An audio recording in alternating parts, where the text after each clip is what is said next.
Hey, what's up, everybody? I'm Amobi Okugo, host of Money Talks, a new podcast from a frugal athlete in partnership with Billion or Bust Media. Money Talks explores the world of business behind professional athletes. I speak with financial advisors, business managers, marketing and PR professionals who specialize in running the business of being a pro athlete. Tune into Money Talks on Apple, Spotify, or wherever you get your podcasts. You can also find new episodes on billionourbustmedia.com and afrugalathlete.com. Again, billionourbustmedia.com or afrugalathlete.com.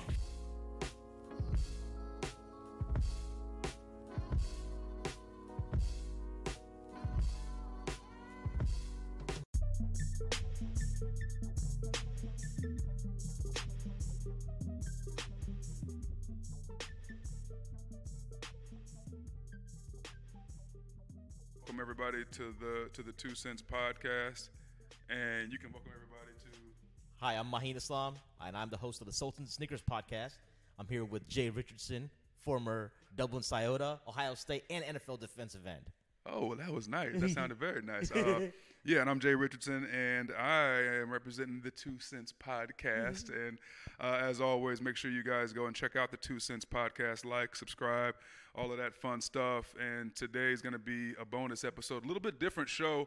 We're going to be free-flowing. We're going to kind of dig into not just the Buckeyes. There's so much to unpack from this weekend, but we're going to talk about a little bit of Buckeye history, a little bit of my co-host today's history, a little bit of myself's history, and how it's brought us together here on this couch right now because, you know, that's kind of what sports does, and I think that's one of the cool aspects of it. And then we're going to obviously talk football. We're going to obviously talk a little bit about that team up north. I know we don't on my show, just so you know, we don't say the M word. Can I say scum? Yeah, we call them scum. Can I just call them scum? We call them scum.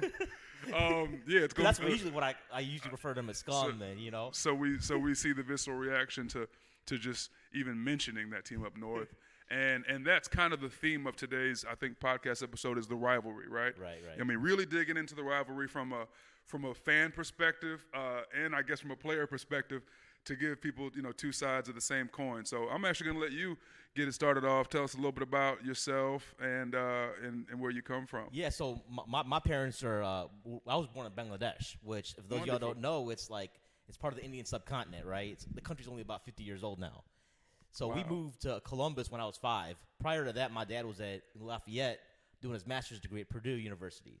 So he went to his first college football game at Ross-Ade Stadium. We got some bad memories about that place like from a year ago, right? But we forgetting about that now. Yeah. But that was his first game. He didn't know what was going on. He didn't know anything about football. I think he said he left at halftime, right? So we moved to Columbus, and I really got into college football the 93 season. Gotcha. So I was about 12 years old. I was in, I think, about 6th grade that year. Now, my exposure to the Ohio State-Michigan game was probably the year before. Okay. Which was a 13-all tie. And I remember watching the end of it. We were at someone's house in Lancaster, Ohio. And I remember seeing Elvis Gerbach getting picked off. Elvis Gerbach. Yeah, back and in the day. He ran it back. I don't know who it was for our side that ran it back. But he didn't go back all the way because we ended up with a tie. But a 13-13 tie in those days was a success because the year before, Michigan destroyed us. That's the Desmond Howard Heisman game. Yes. Everybody remembers the pose. Everybody remembers Desmond Howard's pose. And then just to put in perspective, 2 years after this, 95 is when Eddie George really burst onto the scene and ended up winning the Heisman. He won the Heisman in 95. 95, yeah, okay, so good. Yeah, so 93 is the year. 93 was a great year in college football because the Buckeyes started that year. Washington, there's teams that are like irrelevant today that are like used to be powerhouses. Now Washington's okay. Sure. They played them in the Rose Bowl, but people don't remember in the early 90s, Washington won the national championship when they had Damon Hewitt as quarterback. Yeah. Okay, so 93, they come to Columbus for a night game in September, and we beat them. We beat them pretty good, you know? So I then really became an Ohio State fan that year. And that year was awesome because we were undefeated, and then we played Wisconsin. Uh-oh. You know, so I remember this. It was a November game in Wisconsin up at Camp Randall. And what year is this? 93. It's still 93. 93, right? We had Joey Galloway, we had Raymond Harris, Bobby Hoying, Big Daddy. I was with Raymond last week. Oh, really? And Joey the week before. Those are my guys, man. Raymond's my old head. That's like my dude. Really followed this team. Watched every game. And we're at there was this thing called International Festival that we used to have this Bangladesh booth. Yeah. At the Veterans Memorial. I don't think it's around anymore. It's over where by Kosai's at right now, I think. I think they demolished the place. But so we're getting back, and Ohio State's down 13-6, listening to the game on the radio. Yeah. And Ohio State that year, they had Bobby Hoying as their starting quarterback, but they had a guy named Brett Powers who'd come in sometimes and play backup. But he would be like kind of a second quarter kind of guy, like the whole quarterback rotation kind of deal. Yeah. So Brett Powers was in the game. Ohio State's backed up at on their own 1 yard line. They need 7 to tie. There's maybe 3 or 4 minutes left in the game, and he goes 99 yards in 4 plays, capped off with like a 27-yard touchdown to Joey Galloway. Yeah. To tie it up. Wisconsin gets the ball back. They drive. They go for the field goal, and Marlon Turner blocks it. And back then, was Wisconsin built the same, like, big offensive line, ran the ball? Yeah. That was just, like, who they were. They had these two. So their quarterback was a guy named Darrell Bevel, who is an offensive coordinator, I think, for the Seahawks. Oh. He was a quarterback for the my former team. Nice, so he was nice. a quarterback for Wisconsin. And they had these two awesome tailbacks named Brent Moss and Terrell Fletcher. Mm-hmm. Right? But 93 didn't end so well for us because we played Michigan. We're undefeated going to the Michigan game. We go to Ann Arbor, and they beat us 28-0. Jesus. And that was the first time I remember crying over a football game. And then we ended up going to the freaking holiday. And you were what, like 6? I was you were 12. You were 12. I was 12, yeah. And you're heartbroken. No, and the thing is, we can talk about it. We can get this later. Is that I never sleep on Michigan. Michigan had like 4 losses that year. Sure. But they had NFL talent. They had Todd Collins, Tyrone Wheatley. They had Ty Wheatley. They had Derek Alexander, Ty Law. Mm-hmm. Ty Law picked off like 2 or 3 passes that game, I think. Yeah. Near the end zone.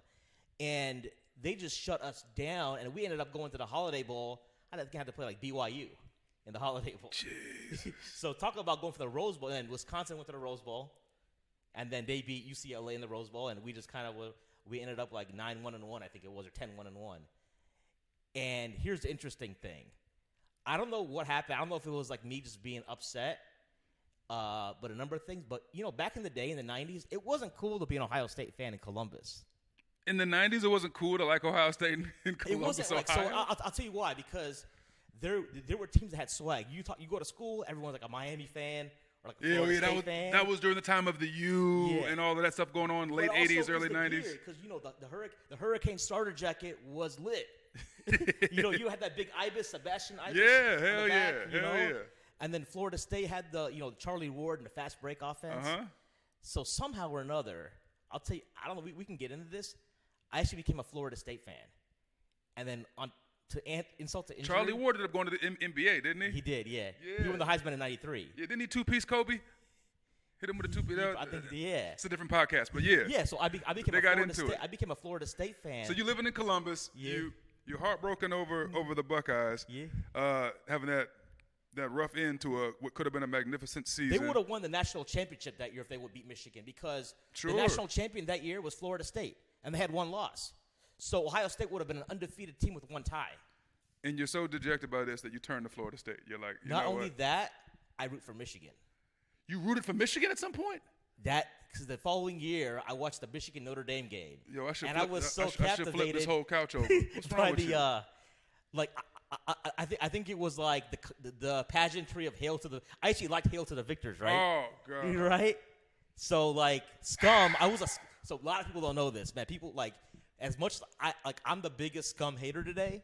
We're not supposed to say in Michigan, right? So, but, like, people don't know. That's why I was like – Scum. That was a surprise I was going to give you. Like, I don't know what it was. I think it was because it was just trendy to be, like, a lot of Scum fans, a lot of Notre Dame fans, Florida State, Miami. Ohio State didn't have that swagger. Well, you know what also helped the Michigan swagger? The Fab Five. Yeah, they had that going on, too. The Fab Five was a big part of Michigan swag in the 90s, man. Like, and, just that era of the baggy shorts and the black shoes and the black socks. Right. That looked cool, right? Yeah. And everybody, like you said, with Miami and the starter jackets, like everybody wanted to look sweet. Yeah, and like that was part of it. Our Ohio State gear wasn't. And Ohio State gear was lame. It was lame. It looked lame. This is a little full disclosure. When I got to Ohio State, our group of seniors, by the time we were seniors, maybe it was our junior year, we had to fight Coach Tressel to let us wear black socks. Oh yeah. Because he wanted us to look. He wanted us to dress and look on game day just like the video game players did on the NCAA video game. Like you had to have like the quarter length white socks, black shoes, only like one wristband, and you had to like look a certain way. And he that was just he was old school. Nike was trying to get us to wear alternate jerseys and get into these new cool colors. We were watching Oregon, and we're like, man, Oregon's got all of these alternate jerseys. Like, we're Ohio State. Yeah. 02, we won the national championship. Like, it's time. Like, let's start. And he was not about the swag. So all of our seniors, Troy Smith, myself, Santonio Holmes, all these guys, like, we had to, like, campaign for him to change that rule. And he finally was like, fine. Yeah. Y'all want to wear black socks, that's fine, but you guys better play your asses off if I let you wear black socks this week. Right. I forget what game it was. We destroyed somebody, and after that he was like, all right, you guys want to look good? You can look however you want to look. Absolutely. But it took that to get to that point, so that's interesting. But it's funny because the 94 season, I was a Michigan fan, so I got heartbroken. No, I think I became a Michigan fan after the Notre Dame game. They played Notre Dame. They beat Notre Dame on a last-second field goal. Remember when Notre Dame was good? Yeah. At football? Yeah. And then Colorado beats them with a Hail Mary. Yeah. And then the year I flip, Ohio State beats Michigan. Cooper's first win in the Horseshoe, 94. So what did you learn? I was Stay true. Yeah, but I didn't. I stuck with me. I just stuck with it. My dad was like, Ohio State pays the bills because my dad was a graduate student at Ohio State. Wow. And he was like, "What's wrong with you? You're eating food because of Ohio State." So you were a true trader for a while. And I think part of it was like you just want to be like, yes, my friends I grew up with. I was hanging out with my buddies the other day. He's like, I think you just wanted to you just want to be counter. You just like, tired of everybody, like, you just want to be the hater kind of guy, I think maybe that was part of it. It's hard to explain looking back. Yo, so you're, don't take this the wrong way, but, like, you're, like, the worst kind of person because, like, the people I would run into, even now, when I'm out at the barber shop, right, I'm going to get a haircut, and everyone's in there talking sports, and we got, there's a couple of TV screens in there. We'll usually have ESPN First Take on, and Stephen A. Smith's running his mouth about something, and we're all in there debating football, and in will walk a guy, with a Michigan hat on, the scum hat, and a hoodie with a block M on it, and we're all like, it's like the music stops, and everyone like looks at him, and my first question is always, where you from? Because if the person says, I grew up in Detroit, I'm like, yo, I get it, right? Like, you from there, rep where you from. Like, I have no problem with that. But it's always someone who's, like, from one of these podunky towns in Ohio who's just like, I just want to be anti. I just want to be contrary. Like, my family was all Ohio State fans, so I wanted to be a Michigan guy. And that's the kind of person I think is the worst kind of human out there. Like, that's the kind of person you really want to kick in the balls. You got type A here in the 90s. Yeah. Pretty much that was me, right? Yeah, right. Like, worst kind of person. Yeah, so a lot of people don't know this. I'm putting myself on blast right now. So you really are. Just put myself, hey, it is what it is. But I respect your honesty. I didn't flip back until I actually went to school at Ohio State. Okay, so you attended the Ohio State University. I attended Ohio State. And please add the. I attended the Ohio State University. Okay, thank you. All we ask is a little respect. That's all we ask. So once I attended the Ohio State University, I'd flip back and some people will say, well, you got to cheat, man, because you got to enjoy Michigan when they were beating Ohio State. And then when I was at school, it was like I graduated in 07. Yeah. Because I took my time in undergrad, man. I was there for like 8 years. The direct bachelor's program. You was on some Van Wilder. I'm going to be a career student. Yeah. I'm liking this college life. Every time I come back to campus, too, I'm like, man, I wish I was still here. That's what's up. Campus looks crazy now, doesn't it? Like when you go to Ohio State's campus now, based on when I was there back in 02, you're like, oh my God, these kids. You remember that shitty ass Ohio Union? Of course. Oh, it's upgraded now, baby. Yeah. It's upgraded, and like all the stuff on High Street, places you can go to eat. Right. Like we were lit. Like we thought it was lit when we got a Chipotle. Yeah. Like my junior year, when a Chipotle showed up at Ohio State, like on campus, we were like, it's over with. Yeah. Like it's over with. Right. Now they got everything. I mean, they got video game stores and shoes. It's like they got a mall, man. Finish Line. I'm like, oh, y'all got a whole mall on High Street. It's crazy. How kids supposed to be studying? That's what I want to know. Listen, I'll be real with you. We wasn't studying back then, so I don't think much has changed. Right. No, so I've come around now, and we talked about like how people outside of Columbus or Ohio don't even understand the rivalry. Yeah. Because when I moved to Chicago 11 years ago, I remember like almost my first or second day at my company, and I worked for a steel company. Okay. Everyone goes around like, where'd you go to school? And I was like, and I would say the Ohio State University, right? Of course. You caught me a little bit, because you have respect. Like, yeah. People were like, oh, whatever. And, and it's all Big Ten schools. So Michigan, so I became more hardcore once I moved to Chicago. Because you feel like you are now like, Because your back was against the wall there. You're on the defensive. You got to defend your school, and you got all these haters everywhere. So now you wear that Block O hat with extra pride. Yeah, and now you deal with Michigan. I remember I would walk into places and like people would be giving me the evil eye, giving me thumbs down, and like, what's going on? It's like, yeah, go blue. Oh, and then you're like, oh, okay, that's what we're doing now. Even when they were terrible, they had the gall to say that. That's the odd thing about the Michigan fan, and when I say odd, I mean like you got to respect it, but it's definitely odd. Like Michigan has been getting scraped by us for going on a decade now. And instead of just acknowledging, like, yeah, y'all are way better than us, all they say is, oh, well, you guys aren't even our real rival. Really, it's Michigan State. And I'm like, they scraped y'all too. And it's like, well, I mean, you know what? We got some good players we put in the draft. Like, they'll find something to be happy about. And it's like, yo, y'all suck. There's an interesting thing about Michigan fans. Michigan fans, what they do is they celebrate the offseason. That's the weirdest thing in the world. Because they were all hyped this year. They got Josh Gaddis, and he's been garbage. They had. Remember they were hype about Shea Patterson when he transferred. They're like, oh, we got this kid transferring from the SEC. He's gonna be amazing. He's hot garbage. Right. Yeah. Right. Like Jabril Peppers. I mean, he was a good player, but he's number 2 recruit. They were all hyped. I'm like, that's fine, but is Jabril Peppers gonna get you a win against Ohio State? No, he did not. Of course not. Yeah. Of course not. He can dance good, but he ain't gonna win you nothing against Ohio State. Here's the thing. What do you think they felt about Jim Harbaugh at the time versus now? Because at the time, people lost their shit in Michigan when they got Jim Harbaugh. They all thought it was, the Messiah was coming to take them out of the dark ages and bring them into light. And then what happened? I mean, I think I have some friends who are Michigan fans or alums, and I remember I go back to Brady Hoke when Hoke took over and Hoke beat us the year we were like handicapped. Sure. Right. Sure. With Coach Fickle, I mean, Hoke was like. And they barely beat us. We should have beaten them. Shout out Coach Fickle, by the way. That was my former D-line coach. I love that man dearly. He's an amazing coach. He's kicking ass with Cincinnati. He's doing an amazing job. And he kind of got a raw deal in that situation in 2012 or 11 season. I mean, it was there was NCAA things. We lost a lot of scholars. It was a lot going on, and he still kept it together and kept that team intact for Urban Meyer to take it and then do some great things with it. So shout out to they Coach were hyped Fickle. on Brady Hoke to be. They were like, even when Urban got the job, they were like, it doesn't matter. We got Brady Hoke. We got Greg Madison. We got like all this. You know? So then Harbaugh comes along, and then they're like, oh, just wait till. And then we beat him in 2012. Like, oh, well, Brady still got to get his players. He still got Rich Rod's players. And then it just kept going. Rich Rod. And then they got, like, Harbaugh in, and they were like, oh, he's going to be amazing.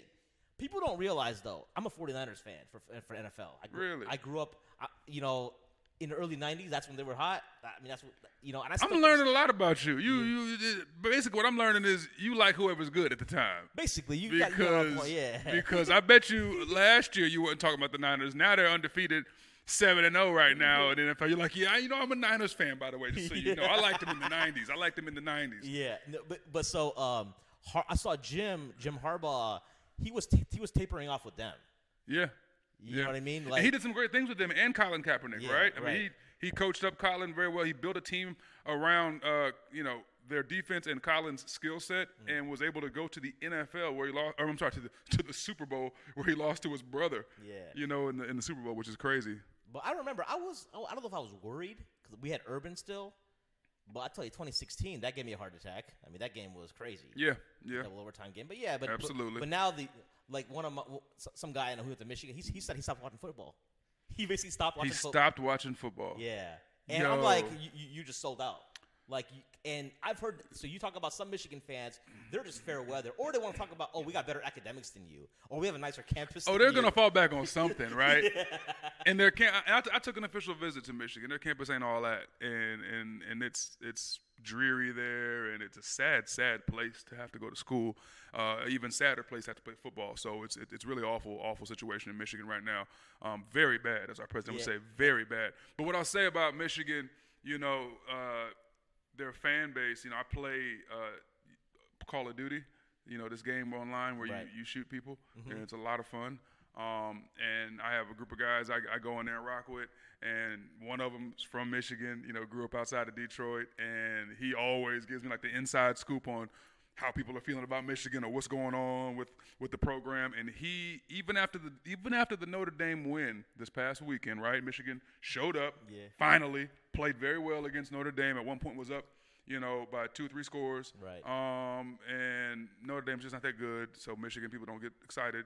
And he goes, dude, I don't care. I'm still pissed. He was like, we should have destroyed them, and I bet you if the weather would have been better, Notre Dame probably would have been able to throw the ball better on us, and they probably could have won that game. I mean, that's how not confident in their school right now and their team that the Michigan fan base is. Like, they just, even when they win, they're like, I didn't feel right. I mean, who would have thought one day Michigan would be at this place where their people are so just not enthused about not just Harbaugh, but just about the product they're putting on the field. Harbaugh's on the hot seat, like, we know that for sure. And it's getting to that point where I don't know if they gave him a lifetime contract or if they gave him just like a lifetime subscription, like khakis and milk or something. Yeah. But it's a situation where he feels like he's going to have that job no matter what. Even though there are a lot of rumors swirling right now about him returning back to the NFL, he wrote a letter to all the parents in Michigan, basically the parents of the student body saying, don't believe. He always words things very strangely because Harbaugh's like a psychopath. So he's like, don't believe what the enemy is trying to spread. He's trying to spread dissension in our ranks or something like. Yeah, he uses all these military strange terms. And it was. I guess it's what you got to do if you want to really dispel any notion that you're going to leave the school. But the fact I've always learned whenever a coach goes that hard at trying to make it seem like he's not leaving, he's probably leaving. Right. And I got a feeling 24 months from now, Jim Harbaugh will not be the head coach of UM. I just don't think so. I would agree. By the way, him being a psychopath, I don't know if you have any stories from your playing days from any year, former, but I have a friend of mine who went to Stanford. He was there, and he knew Toby Gerhart. Okay, He went to class with Toby Gerhart. Toby was like a Heisman final. I don't know if he's still in the league or not. No, Toby's not in the league. Okay, but he was telling a story that one time one of the offensive linemen got cut on his elbow, right? So Harbaugh saw him like bleeding and got real excited. He got up, he went up to the dude, grabbed his elbow and smeared his elbow all over his own face. So he had blood on him. Hold on, man. Hold on. Hold on. Pause. Harbaugh, Jim Harbaugh, saw one of his players bleeding. Yeah. And proceeded to grab the bleeding appendage and smear it across his face. His own face. And he was like screaming like a word. He's like, yeah, that's what I'm talking about. Like the whole war. You ever seen them old like movies like where they're doing that stuff, the natives maybe? Sure. They're like spearing that, and he was like trying to make war paint. Yeah. With the enemy's blood or whatever. So he was screaming hysterically about like how it's got to be like. That's a strange man. Like, that's a strange cat right there, bro. I had former teammates that played for Jim Harbaugh when he was the 49er head coach, and they didn't. It's like there's two sides to it. Like they were like, look, he knows his X's and O's. Yeah. He's a loyal coach. He's a good dude, but he's fucking nuts. Like he's nuts. They're like, dude, the practices we had, he's still on that college stuff where he's banging and wanting us to like, suit up in full pads and hit even on a Thursday practice, even on a Friday morning. We'll have, uppers up top, and then we won't go into shells until the afternoon portion of the practice. And I'm like, what? So just for people who don't know, like in the NFL, the only days you really hit are Wednesdays when you're into your season week, right? Like your Monday is your film day and workout day. Tuesday's the off day. Wednesday is usually the heaviest workload day of the week for practice. You're going to be doing a lot of physical stuff, a lot of run fits. That's when you got to have all your pads on. And then Thursday is a third down day. That's a lot of passing. When you're going to do your 2-minute drill for your offense, you're going to practice all your timing and your route, stuff like that. And guys like me, D lineman, we're going to practice our pass rush moves and all that. You don't always need pads on for that. I mean, that stuff you can wear your shells or you can go T-shirts. Friday is definitely going to be the shells, or you're going to be in jerseys and helmets, and you're doing accelerated walkthrough kind of stuff. And it's just getting your timing down, making sure everyone's on the same page mentally. Saturday morning is usually travel, possible 20-minute walkthrough in sweats. That is it. Jim Harbaugh had these guys on Thursdays and Fridays, still in pads, full tilt like it's training camp. And that's honestly how you lose a locker room quickly. Like, unless you get results and you go to the Super Bowl, which he did, you're going to lose a locker room. I mean, and that's why a lot of coaches that come from the college world struggle in the NFL. Not that he did. Don't get me wrong. He still had a solid record. We got to the league, and he still, took a team to the Super Bowl. So you got to give him credit for that. But I feel like he's never actually won anything. When you talk about championships, stuff like that. So for him to get so much credit for being this amazing coach, I never understood it. I'm like, what does he want? You know, he's had a solid record. He's taken some teams pretty far, but I'm still waiting for the big win. Yeah. And now he's just, repeatedly every year since he's been the head coach for Michigan, whenever we come to town, the Buckeyes come to town, or they come to our town, he bends over and spreads his cheeks for us. So I don't get it. Like, we've been smacking him. What do you think what would your critique of him as a coach be? Because I've got some opinions but I want to get your take on it. My biggest critique of him as a coach, and I think a lot of coaches who had success early on in their career or in their youth, and a lot of coaches who have a lot of conviction in what they do, right? Because, and I get it, it's a double-edged sword. In order to be great at anything, you got to have conviction in your process. Whatever your process is, whatever it is you think you bring to the table, you got to believe that no matter what. You got to believe that when even no one else believes it, right? Right. You also got to know when you're wrong, and you got to know when it's not going well, right? When you got to know when it's okay to switch it up.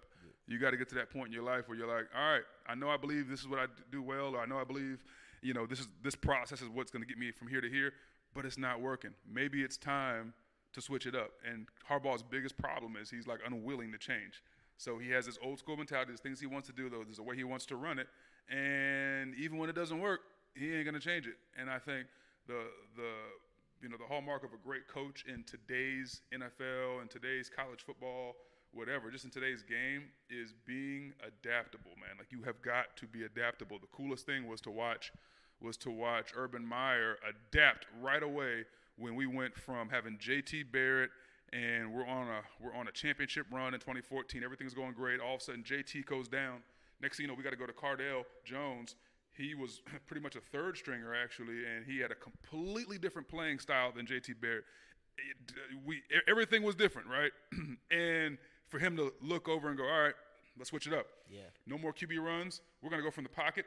We're going to run more 9 routes. We're going to utilize this kid's arms. We're going to have to run every now and again, but we're going to switch up the design of our offense. We're going to go to a pro-style offense. We're going to have him go under center a few times, hand the ball off to Zeke. Zeke went crazy against Alabama, and then then Cardale was throwing bombs, and before you know it, we were national champions.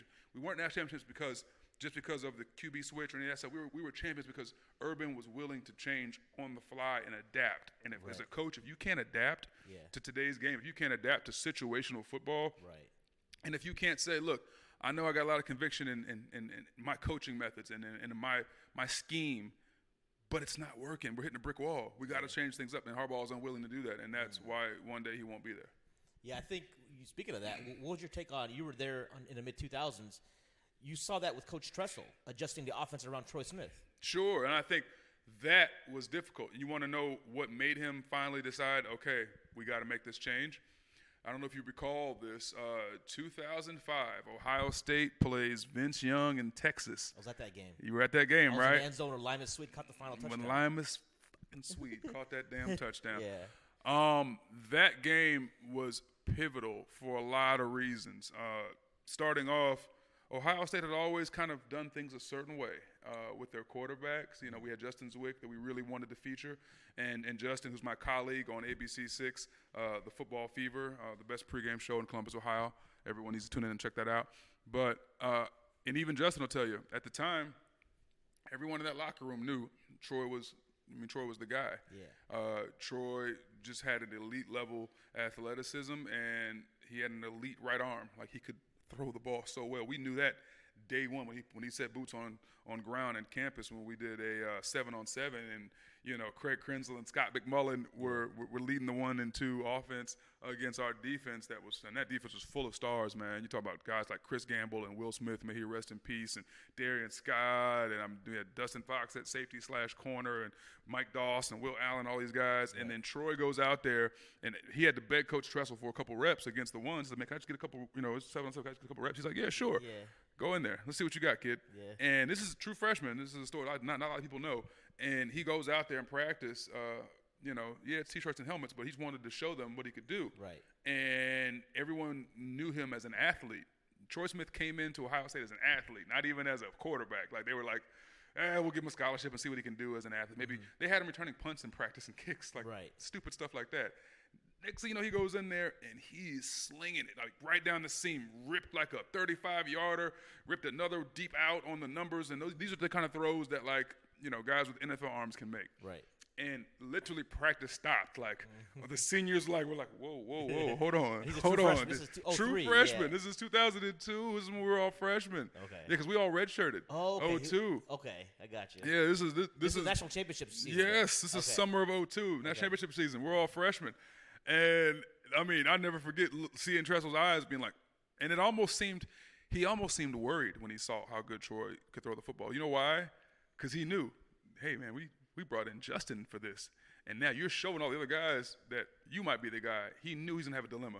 And so just take that and put it in the box for a second. Yeah. Because that was the first time we all saw it, and we were like, whoa, hold on.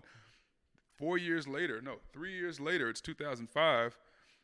They've been starting Justin now for a year. Troy's coming off of a situation where he had gotten suspended for the first quarter of the Texas game for receiving like $200 to help pay his mom's light bill or something crazy like that, which, by the way, is a travesty. And, I'm so glad that finally – This first quarter, right? Yeah, it was supposed to be just the first quarter. And I'm very glad that finally the NCAA is trying to figure out – or not even the NCAA, but, the state legislations are trying to figure out ways to let these athletes basically earn off of who they are, because that's insane that they can't.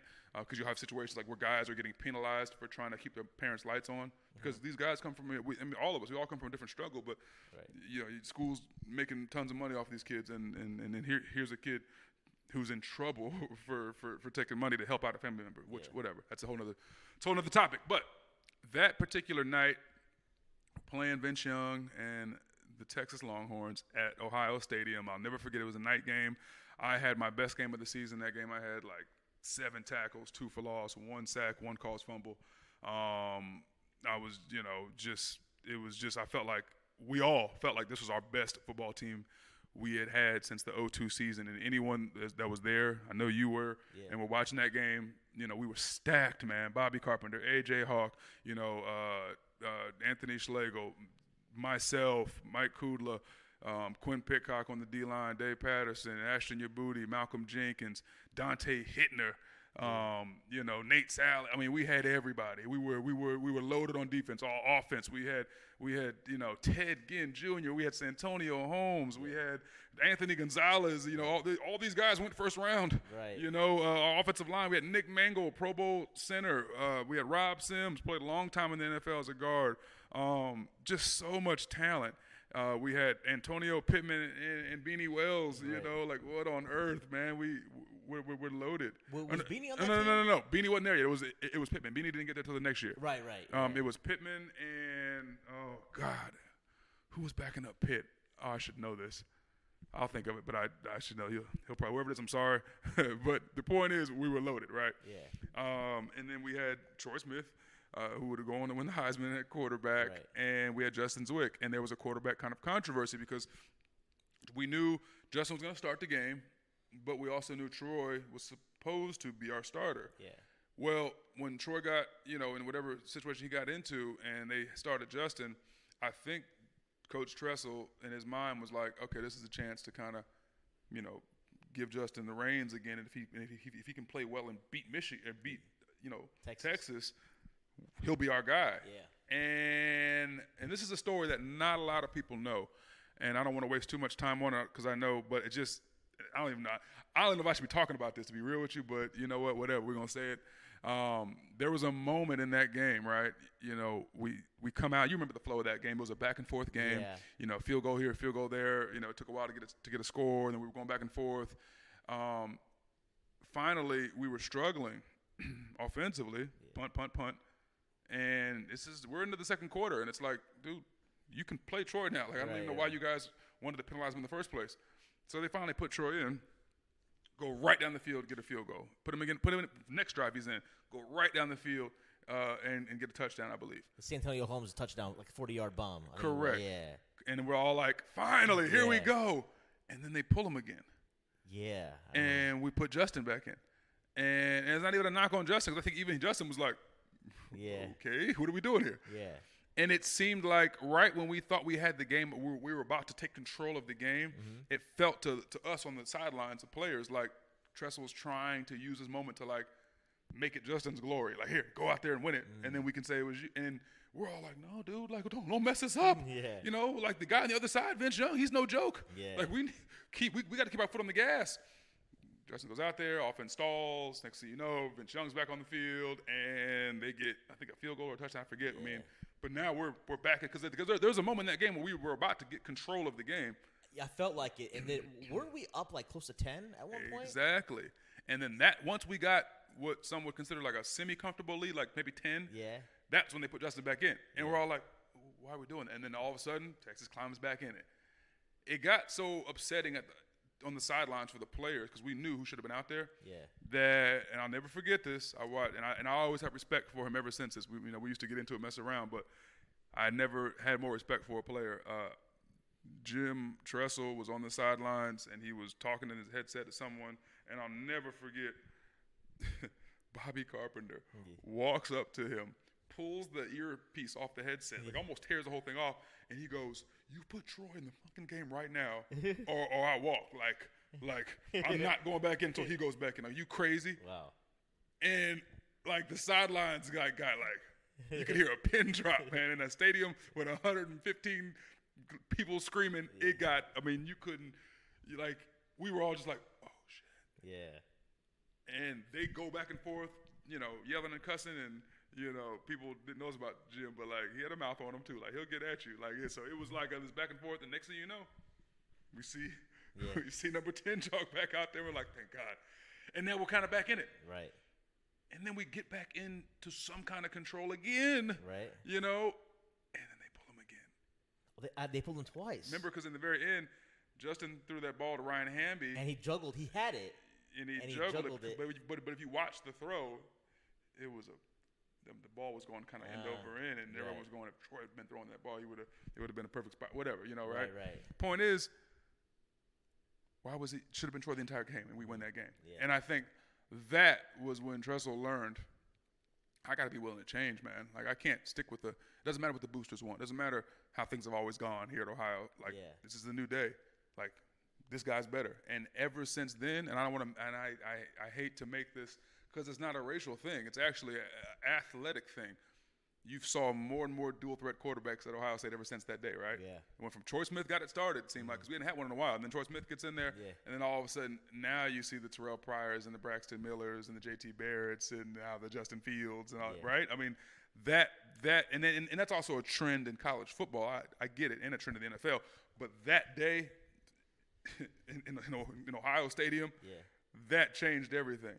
Of course, the rest is history, right? We go on to lose that game. We lost to Penn State because we lost that game. That's why we lost to Penn State because after that game, this wasn't even supposed to be the topic of the podcast, but I'm still mad about this, man. Like because people say that 05 team today. I don't know if you listen to Cleveland.com. They have the Buckeye podcast, Buckeye Central.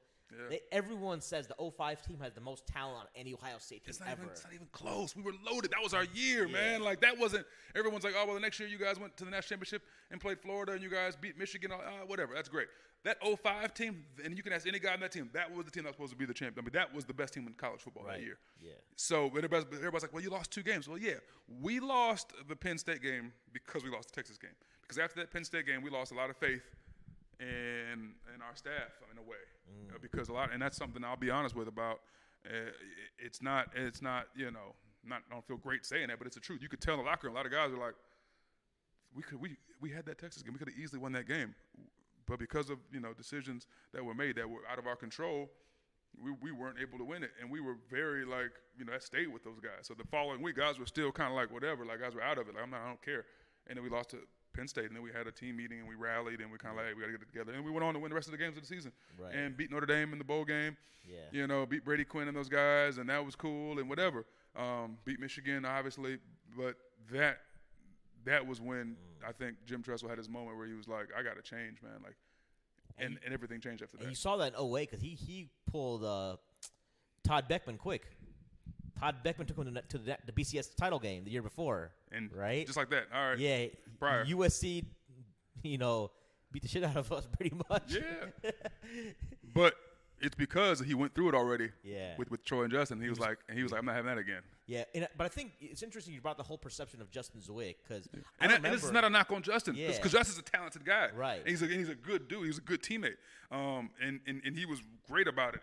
Don't get me wrong. It's just the same way Todd was. It's not about them. It's just about the idea that it took that, for him as a coach to be like, all right, maybe I could have done that better. But I think the key thing, like Justin, I remember when he was in high school, he was like Massillon. Oh yeah, Massillon Tigers. He was like the number one recruit. Like Right. I mean, it was him and everyone in the country knows about Massillon. It was him and Maurice Claret were the best two recruits, and we got them both. When we got the best running back in the country, Right. and we had the best quarterback in the state. And that was going to be. So you're almost like you definitely give him a longer leash because you're like he wasn't that just for nothing, right? Sure, Obviously had talent, right? Sure. And you're waiting to see if it's going to like manifest itself as a coach. You're like, come on, Right? I know you're good. Yeah, sometimes it takes more time and stuff, but yeah, no doubt. Anything else about Ohio State? Well, let me get into my background, I guess, right? Because we've now seen that you're a fair weather fan.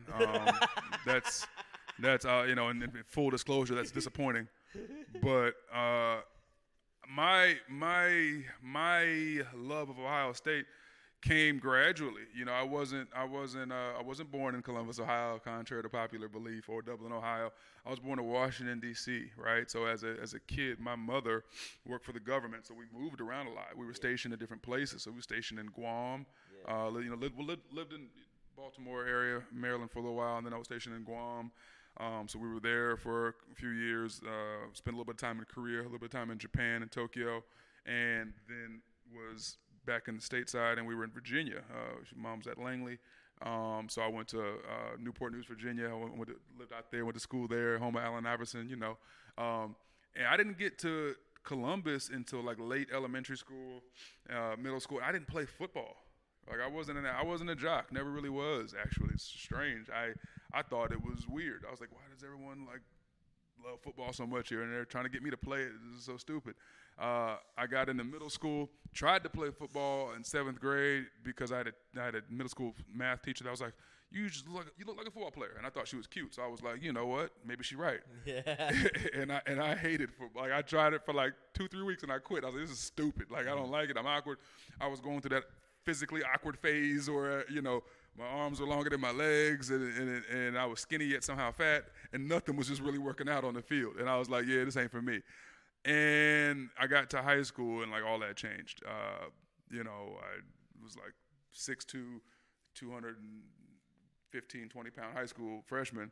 And they were like, no, you're going to play football. Like, trust us. Yeah. And I did. And it started to go well. And then I switched high schools. My sophomore year, because my mother got remarried and we moved, and I was right across the district line, so I had to go to Scioto, and that was actually difficult at first. I lost my friends, all that stuff from Worthington area, and you were the Kilbourne. Yeah, Kilbourne was probably was at Kilbourne for that's a when year. they were picking up. Yeah, like Kilbourne had a strong Coach program. Gafford was there. He was a real good coach, and he had a son there. AJ was a good quarterback, and I was going to be a part of that program. Yeah. And then, we moved, and they were kind of like, hey, where you going? I was like, hey, they told me I got to, like, one day someone came to the office at school and was like, hey, you can't go to the school anymore. And I was like, what? They were like, yeah, we found out your address, and, like, it's not the same. And it became this whole thing. So I get to Scioto, and they're all like, hey. And I'm like, okay. And it was funny because none of the kids, I never forget, I saw an Instagram post by Dwayne Johnson, The Rock, and he was talking about his time as a 15-year-old and how when he had to switch schools, none of the kids in his class or in the entire school would talk to him because they thought he was an undercover cop. Right. And it's just funny because I had that exact experience. Here I go. I'm a sophomore. I'm at a new school. Every bit of like 6'4", 6'3.5", 6'4", like 200. And my sophomore year was actually my heaviest year of high school. I was like 250 something. Right. At 6'4" as a sophomore. Mm-hmm. And the day one, we're going to this new school. It's a much nicer school than I'd ever been to. And my mom's like, you got to go in there. You got to dress nice. You're going to look nice. I don't want you going in there, wearing that baggy stuff or whatever you usually wear. So she made me wear like khakis and like a polo shirt tucked in. What does that look like if you're a student and you see this big black dude in some khakis, tucked in polo, with a belt and some loafers or something? I'm either a substitute teacher or I'm a narc, right? I'm a cop, on some 21 Jump Street type shit. Like that's what they thought. So no kid, I didn't even realize until like third or fourth period. I'm like, man, none of these kids are talking to me, man. Like I'm sitting in class in this little bitty desk, and I'm just towering over everybody in the entire room, and everyone's looking at me like, nah, you ain't no damn sophomore. Right. So no one talked to me in the whole school, and it wasn't until like at the end of my first day that the football coach caught me in the hallway and pulled me aside, and he was like, man, how you feeling? How's your first day? And I was like, I don't know, pretty quiet. No one's talking to me. And he's like, the school's actually had a drug problem, so they probably think you're a narc. So don't worry. I was like, oh. And that was when I was like, okay. Got on the football team or whatever. Went to football practice that afternoon, and then all the kids saw me at practice, and they were like, oh man, we thought you were a narc, bro. Our bad. We didn't want to talk to you. And I'm like, nah, man. I'm I'm 15. And they're like, oh, okay, you're good. And after that, it was all love. But that was how I got my start at football. So fast forward, ended up being pretty good in high school, and then a lot of schools wanted to give me scholarships, and then I picked Ohio State because my mom was an Ohio State graduate. Okay. I'm really close to my mom and my brother, so I didn't want to be too far from that. I took visits. I went down to Florida, went to Michigan, took a visit to Michigan State, Pitt. Rich Rod recruited me to West Virginia, wanted me to come to West Virginia. We went out there for a visit. It was cool, but I was like, nah, I'm going to go ahead and go with Ohio State because at that point we had a really big recruiting class of really talented kids, and we were kind of recruiting each other. I was getting calls from like, Joel Penton and Justin Zwick and all these guys around the state, and we were kind of like all getting tight, playing all-star games together, and it was hard not. It was like, nah, I'm going with, with the guys, and then I knew we were going to have, Maurice Claret and all these other guys, and guys coming from Florida, Nate Sally and Santonio Holmes and all these talented dudes, and I was like, I want to be part of this, and Were you a fan of the Buckeyes in high school by this point? So no. Okay. Didn't watch football. That's another thing people don't know about me. I didn't watch football in high school. It's probably why I wasn't better at it because I didn't understand the concepts. Like I didn't watch it. I just wasn't that interested. Like it was like, it was literally whatever. I couldn't have told you from 2000 or from 98 to 2002, like my high school time, I couldn't have told you what the Buckeyes record was, who was good, who was on the team. I didn't know anything about Ohio State football. I took my official visit there, and I didn't recognize none of the faces when I Will Smith came and picked me up and took me out to hang out and party on my official visit. And I didn't know who he was. I was just like, oh, he was a cool dude from New York. And it was just like, whatever. Like, all this was new to me. And even after I signed and committed and went through summer workouts and all that stuff, and I'll never forget the very first home game, my true freshman year, walking into the shoe and being like, what the fuck? Like, this is insane. These people love football.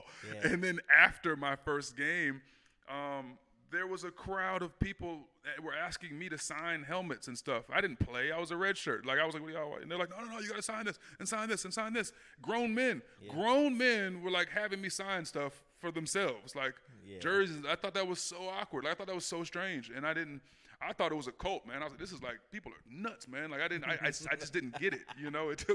I thought Ohio State fans were nuts. Even when I was a player, I was like, these people are nuts.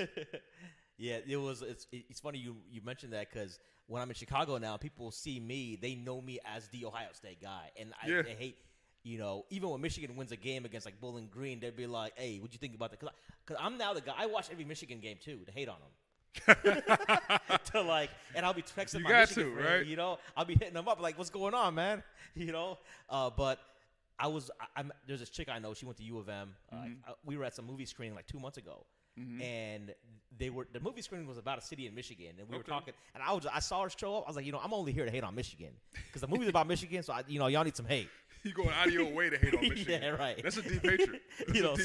So we got, and she was like, I don't understand what it is. Like, it's just when I was at school there, we went to the big house, but I don't really care that much. I'm like, listen, and I told her like, listen, I have more of a visceral reaction when I see an M sweatshirt or a hat in an airport than I do a MAGA hat. Not to make this too political yet, but like, and she was like, really? I was like, yeah. I was like, because, and she's like, why? And I was like, listen, the bottom line is, there's no explanation. I just hate you guys. Okay, so let me touch on that because that's always been so interesting to me, as a player, I guess, to look out, or look up, I guess I should say, into the crowd when I'm down on the field and just see people, because like it happened when I was, and this isn't just OSU, a Michigan thing. This is just like hell. When I was playing for the Raiders, it was when we played the Niners. in that preseason game. We always played them in the preseason at the end of the preseason, and there was always like 20 fights in the crowd, whether we were at Candlestick or whether we were, at the or outside the Oracle at our stadium. They hated each other, and I was always like, I don't. As a player, I never understood it. I was like, what? I don't get it. Like, what's all the animosity? Like, y'all are from the same area. You just lived, a handful of miles over, and you put on red and they put on black, and now y'all hate each other. Same with us. We're bordering states basically, but one wears blue, one wears red. It's like the Bloods and the Crips, and it used to be so heated. And I used to be like, I don't get it, until my first time starting in the Michigan game, and playing a significant minutes in my junior year, and I understood the game differently because I didn't play a whole lot as a freshman and sophomore. So then all of a sudden, that's the Anthony Gonzalez catch game. Yeah. So then all of a sudden, like, I'm out there and I'm involved in the game heavily in the game planning the week of. And for a player, it's a big honor, like the week of the Michigan game, to know you're going to start to play a lot in that game because it's such a serious game. And Coach Tressel took it more serious than maybe any Ohio State coach ever. Save maybe Woody Hayes, I don't know. But, like, he knew the importance of it when he took the job after coming out of Youngstown State. So he knew, like, if I don't win that game, even if I lose every other game, as long as I beat Michigan, I got a chance to be the head coach here. Yeah. And he took that mentality. So we were prepping for Michigan all year long. And when I say that, I mean, like, we'd have – I don't care if we were about to play Wisconsin. And that week of practice, we'd have, 21 periods dedicated to, like, beating Wisconsin, but at the end of every practice we had one Michigan period, and that period was a full 10-minute period of practice where we were just banging and hitting, and they were running Michigan plays at us, and we were just – he wanted us to remember, don't ever forget why you're here. You're here to beat them. Like, I know we got Northwestern this week, or I know we got Indiana this week, and that's great. Yeah. You're here to beat Michigan. Right. And it became ingrained in us. Like, we were indoctrinated. Like, you are here to hate them. Yeah. Like, scout team, we had the scout team guys put blue and yellow tape on their helmets to look like the Michigan Wolverine helmets, and then we would hit them a little harder than we usually hit our scout teamers. So we try to tear their heads off because, like, it was already, planted in our minds, like, fuck those guys. We got to kill them. That's what I'm talking about. and before I knew it, I was indoctrinated into this culture of hate. Like, I felt like, like I was just bred to, like, hate now. So now all of a sudden I'm a junior and I'm in the Michigan game and I'm like, yeah, I can't wait to kill these dudes. So then all of a sudden the game comes and you're on the field with them and the ball snapped and you're lining up against, whether it be Jake Long or whoever, was at the time was the tackle, and you're locking cages and you're fighting them and you get them on the ground. And most times when you get a guy on the ground, you go to find the ball carrier, or if the ball carrier has already been tackled, you just kind of get up and head back to help. But no, this time I'm pushing him in his face mask as I'm getting up off of him. If I can step on something, I will. I wrap up Mike Hart, and now I'm twisting his ankle just a little extra. I don't do these kind of things to most running backs. I usually tackle a guy and I just get up and high five my boys. No, not this time. I'm hitting him and I'm seeing if I can twist his head a little bit to the side. Maybe I can hear something pop and just end his shit. And I'm like, why am I like this right now? like I had a moment in the Michigan game where I was like, I'm really trying to hurt somebody. Like, this is wild. But it's because of the culture that's been just driven home, like, in our heads. Like, I hate those guys. I had guys I was friends with that played for for U of M. Sean Crable, one of my boys, Pierre Woods, that's my dog. These are guys I'm tight with.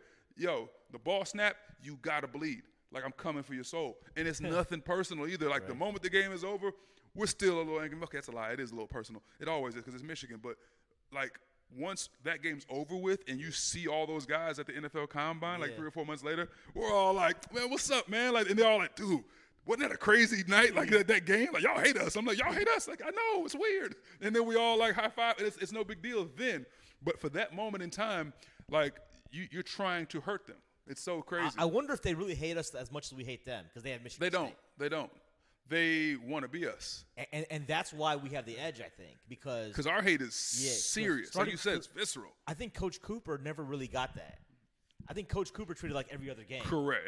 A lot of people have said that, and I've got a chance to actually sit down with Coach Cooper and talk about just football and, like, he's I think he might be a scout for the Bengals. I remember when I was getting in a contract year and was a free agent, talking to him and bouncing around. I had a workout in Cincinnati and we were just shooting the shit, and he was just like, man, he's like, yeah, Michigan game. He's like, yeah, I always look back and wish I'd have day one taking it as serious as other coaches, because it ended up being, you know, what ended his runs when they had some great seasons. And it's like, yeah, you got to take that thing super serious. Yeah, I know you want to segue into the recent events, but wrapping up the whole Michigan point is like, after the Wisconsin, I was at the Wisconsin game. Yep. I had some awesome seats. Yeah. And as soon as the game ends, we sing Carmen, Ohio, and then what? We don't give a damn for the whole state of Michigan. You're singing that all the way out the stadium. Every time.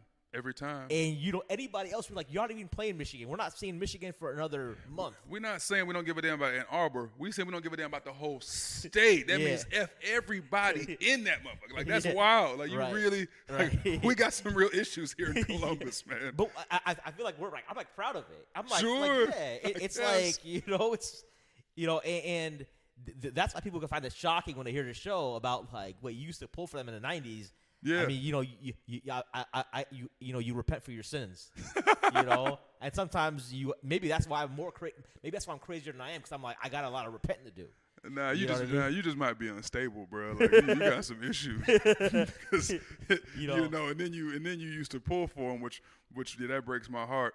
But at the same time, I get it because you weren't indoctrinated right away. It took you a while, but you got indoctrinated a little bit later, so once it finally hit, it was serious. Now it's like about, like, you know, people like I know your mom's like a minister, right? Yep. So, you know, we're always people of faith. They're always trying to like preserve their religion. So like me, like Ohio State, like I'm brainwashing my kids now. Like my youngest daughter, I took her she was 5 years old. I took her to the Ohio State Nebraska game last year. We were up in C-Deck, and it was just like, because, you know, you're starting them early, and I'm like, you know, one of the conditions when she gets old enough to now she's giving the finger to Michigan. You know, when she gets old enough to get married, I'm like, you don't even think about marrying someone from Michigan unless you want to get disowned. Dude like, could be a billionaire. You're like, where's he from? Detroit? Can't do it. Somebody asked me, like, hey, would you be? What if she gets a scholarship to Michigan, so she can't go? It don't matter. Come on, ride, it's a great school. She wants to be a doctor, and she's got to ride to Michigan. You know, they got a great medical school. You're not doing it? Nah. It's just. No, it is what it is. I'm sure my wife would fight me on it, right? But I'll probably, if I even find out she's even applying, it's not going to be good. Yeah, see, you got that real hate. It's on site. Yeah.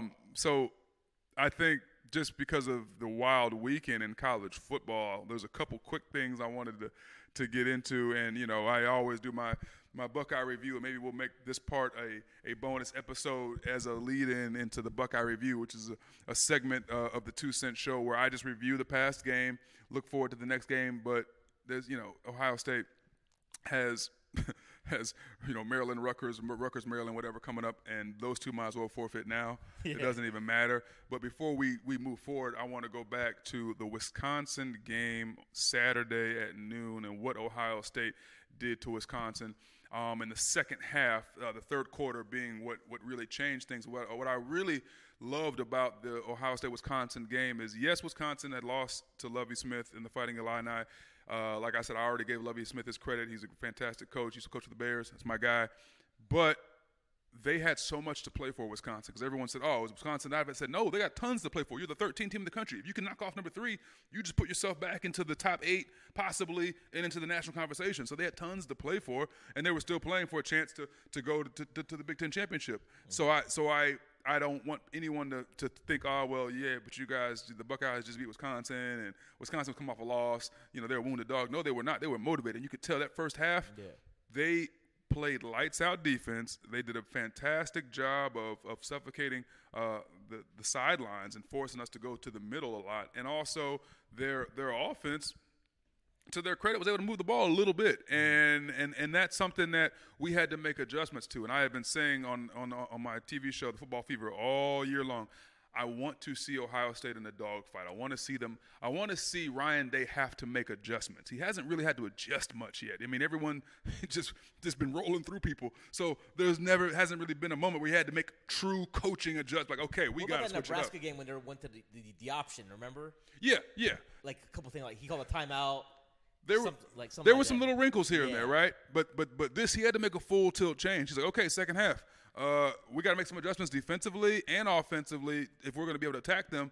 And Justin Fields, it wasn't like he threw for 300 yards. It wasn't like that. He only threw for 167, I believe, which was what he needed to do. It was a wet, ugly game, and as Fields said after the game, if the weather was better, we probably could have put up 50 true. But the cool thing was to watch J.K. Dobbins prove to the world that he's better than Jonathan Taylor, right? Everyone been talking about running back from Michigan, Jonathan Taylor, Heisman candidate up until last week.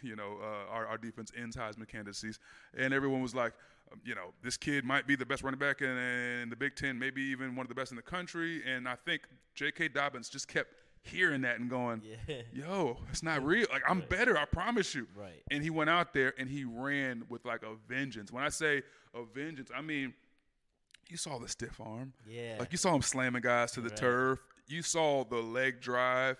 There were plays that should have gone 4 yards that went 8 because he dragged the pile 4 more yards.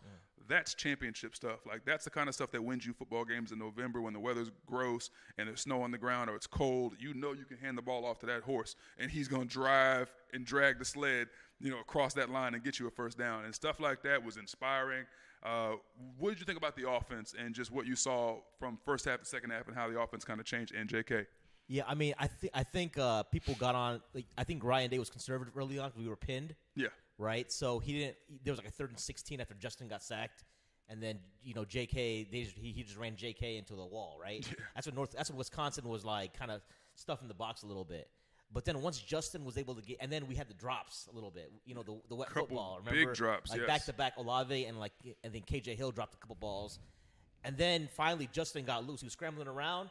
Then he starts finding people. Yeah. And that kind of opened things up a little bit. So it took some time. We usually wait for the second quarter outburst from this team. True. This time it came in the third quarter. Correct. Astute observation. But Coach Day, I think, did a good job of not being too greedy early on. Okay. Because there was a lot of the talk I'd heard of various analysts saying that maybe he would come out and try to punch Wisconsin early, go deep ball early or something. He didn't go for that. With the conditions being, because you just don't know with because rain is I was on the field, I was on the first row of the stadium. Yeah. You were at this game. I mean, what was it like? How was the wind inside the stadium? Because I was in a nice cushy studio watching, so I didn't even get a chance to really. The wind, I was layered up, man. It was 51 degrees, but I had 3 layers on and a raincoat. Nice. But it wasn't really raining. It wasn't really windy, but the rain was torrent. It was coming down hard at certain parts of the game, right? That's when you find out what kind of arm your quarterback has. If you can spin it through the raindrops and get it in the guy's hands, you got an arm, And I saw some plays where Justin Fields could have easily ran for 5 to 6 yards and instead scrambled to throw, not scrambled to run, which I like to see out of a young quarterback. Because most young quarterbacks, hell, you'll see NFL quarterbacks who just the moment the pocket breaks down, they're taking off. Whereas Justin Fields, pocket broke down, it's cool. He made a couple guys miss. One time he was sacked and he had such big, strong legs. I mean, guys are sliding off of him. Right. And then he still eyes downfield and was able to make some critical plays, completions for first downs with putting good velocity on the ball. The deep over to Olave for I think Olave's first touchdown was really important. Right. Olave is such a underrated. And I know when I say underrated, we all know who he is, but he's still I don't think people understand just how good Chris Olave is. I talked to some of the coaches on staff. Brian Hartline, I play with, is a good friend of mine. I'll ask him about guys who impress him. He goes, dude, Olave is the whole package, man. He's next level speed. He's a legitimate 4.39, something like that. He was he's smart. He knows how to manipulate the defense with his footwork and his route running. And then he knows, if I give him an option route, he can read coverages well enough to know, which route to take. That's going to be open, and he just gets open and catches the ball consistently and can run. So he's special. He'll be Ohio State's next very special receiver. Right, and I think in the stadium, the atmosphere was – I was in the student section, right? And there was nervousness early, before the game even started. I was going to ask you about that because we're usually we come out lighting things up and intimidating the other team. And this time it seemed like we were in a real football game. How'd the crowd seem to react? So little anxiety? When it was 10-0 at halftime, we're getting the ball second half. You would expect that we'd come down the field and score again, go 17-0, and it'd be over. Yeah. No, we go 3 and out, get the block. We couldn't tell what was for us from our vantage point. It looked like a shank. Yeah. From Drew Chrisman. Yeah. But I guess it was a block. Absolutely, got a piece of it. So, and then it's third down. Wisconsin just throws, and there's 10-7, and I think that's what it shows you what this team's made of. They come right back down the field. and they punch it in. They go up 17-7, and then from there on, like they pretty much started scoring every drive. That's when the route started. Yeah. And it's funny you say that the way you worded it.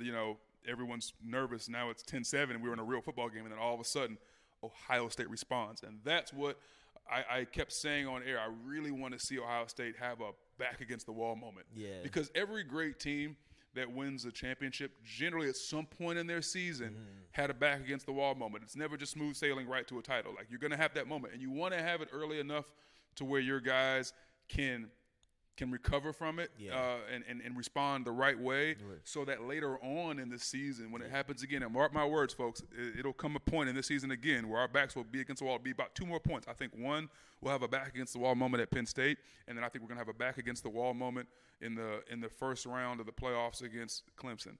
So that's my prediction. And I think when we have that moment, we'll be able to draw off of the previous 2 and go, hey, it's because players do it all the time. It's like, guys, remember when we were all, in the same position against Wisconsin or against Penn State, and we all had to we got this. And then all of a sudden everyone locks in because they feel that confidence. They've been here before. And then you go and you execute under pressure because you've been in that situation before. Right. You want them in that situation early on. I got to talk about a guy who's very special to me before I let you get out of here. And anyone who watches the show, anyone who knows me knows I love defense, and I have a special spot in my heart for defensive ends. Chase Young is a monster. I want everyone to know, and it was funny. I'm thankful that my sports director, Clay Hall, here at WSYX Columbus, gave me this shout out on Twitter and was like, Jay said it first back in August when no one was saying it, that Chase would be the best player in the country this year. He goes, Jay didn't say Chase would be the best player on Ohio State's team or the best defensive player. He said, Jay said specifically he'd be the best player in the country. Let the record show. I said this in August when no one knew, people knew who his name was, but no one was really talking about it like that. They were like, he's a good player. I was like, he'll be the best player in the country. Watch. 7 weeks later, you see Joe Klatt, you see Todd McShay, you see Mel Kiper, and even Herb Street. Right. He's like, I think I think this is the best player in the country. Yeah, welcome to the party. Yes, he had 6 tackles, 5 for loss, 4 sacks, and 2 forced fumbles. This kid is a game changer. And I'll say this, and I've said it before, I think he's the most productive football player I've ever watched on tape. Wow. I've never seen a football player affect a football game, snap in and snap out every down. Right. He's on the field. He's having an impact on the play itself, or he's just destroying an offense by himself. Right. He beat a double team for a sack. He beat one-on-ones. That's too easy. Beat a tight end, beat a back. Doesn't matter. He's a monster. There was the one I got to go back when I get back to Chicago. I'm gonna watch the game on a TV. Sure. I want to first of all see if I made it on TV because Fox News dude I hear the camera on me and I was screaming into the camera. There you go. So I want to see I'm my 30 seconds of fame or something. But there's a play I heard, one of the sack, maybe the strip sack, where he purposely lined up against a tight end. He lined up real wide. Yeah, and and they were like, so people were saying why is Wisconsin trying to block him with the tight ends? They weren't. Chase knew he knows the mind game. Look at you with the elite level football analysis. You know what I love about you mentioning that, because I said it in studio. It speaks to Chase's intelligence. I've got a chance to sit down with Chase and talk to him. Right. This kid's no dummy, man. This kid's a smart kid, and he asked me all the right questions, which tells me that he knows what he's looking to do with himself. So on that play you're discussing, Chase generally, especially if it was a running play, he would line up at a 5-eye, which is the outside eye of the tackle, in between the tackle tight end. Right. But because he knew this is probably going to be a passing play, he saw the tackle's feet. He's like, this guy's in a passing stance. Yeah. Why would I line up inside of the tight end and give them a way to chip me? Yeah. When you're an elite player, what do teams do? They start chipping you, right? They want to double team you, or they just want to bump you with the outside guy. So he's not going to let you do that. No, he's too smart. He's going to line up outside of the outside man. Yep. Now, right away, protection changes. So you saw the audible on the line offensively. They're like, all right, tight end knows right away. Now I got to stay in because he's outside of me. I can't just take off and leave my tackle one-on-one. I'll stay in.